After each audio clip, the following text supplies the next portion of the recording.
Hello, my little chumps. Today again I am here with a new topic, and that is Marigold, Book 1, Unit 4. Once I saw a little bird.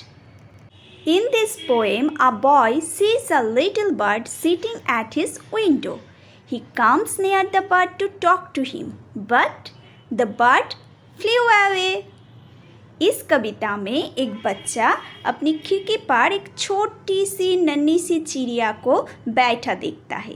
वो उससे बात करने के लिए उसके करीब जाता है, किंतु चिड़िया उड़ जाती है। So let's start the poem. Once I saw a little bird come hop, hop, hop. I cried, little bird will you stop, stop, stop.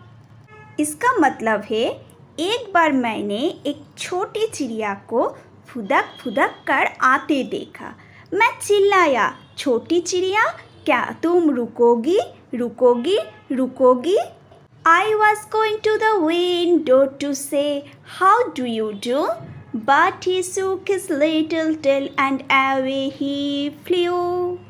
इसका मतलब है मैं खिड़की के पास उसका हालचाल पूछने जा रहा था, किंतु तभी उसने अपनी छोटी सी पूंछ को हिलाया और उड़ गई। Now we will read new words. The first word is bird. Bird का मतलब होता है चिड़िया। Next, hop.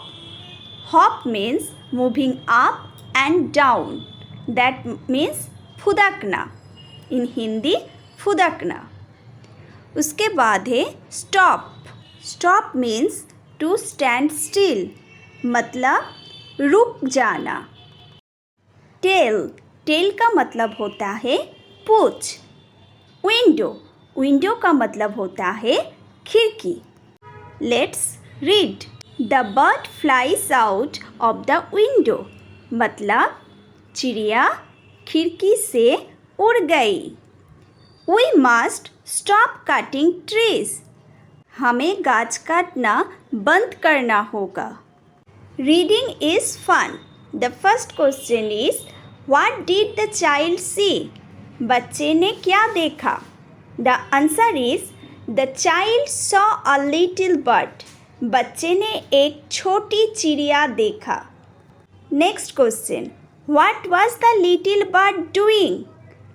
इसका मतलब छोटी चिड़िया क्या कर रही थी? The little bird was sitting upon a window.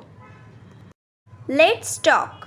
The first question is, do you see any birds around your school or your house?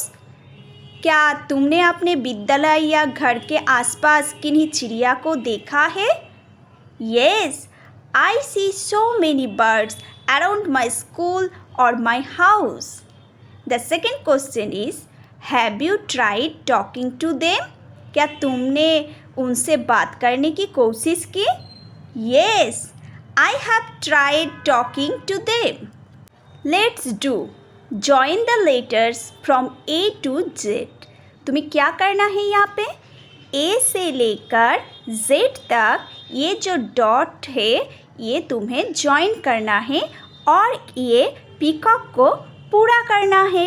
ये तुम खुद ही कर सकते हो, इसलिए मैंने ये नहीं किया। Next, trace over the dotted lines and letters. Now color the stars. You can see here the first letter is small letter M, then N, P, Q, T. So you have to trace. Then you have to color the stars as per your choice. So do it at home. Say these words aloud and talk about the picture. Then tick the right color. Roof. रूप का मतलब होता है छत। Door. Door का मतलब होता है दरवाज़ा। विंडोज़. विंडोज़ का मतलब होता है खिड़कियाँ। वॉल्स. वॉल्स का मतलब होता है दीवार। फ्लोर. फ्लोर का मतलब होता है ज़मीन। प्लांट्स. प्लांट्स का मतलब होता है पौधे। डस्टबिन. डस्टबिन का मतलब होता है कूड़ेदान। So the roof is pink और blue. The roof is pink in color. The walls are yellow or red. The walls are yellow in color. The windows are green or brown. The windows are brown. The door is blue or grey. The door is blue. The dustbin is pink or green. The dustbin is pink. The plants are green or orange. The plants are green. The floor is grey or brown. The floor is grey. So today is this much. I will meet you again with a new topic. So bye. Have a nice day and keep practicing.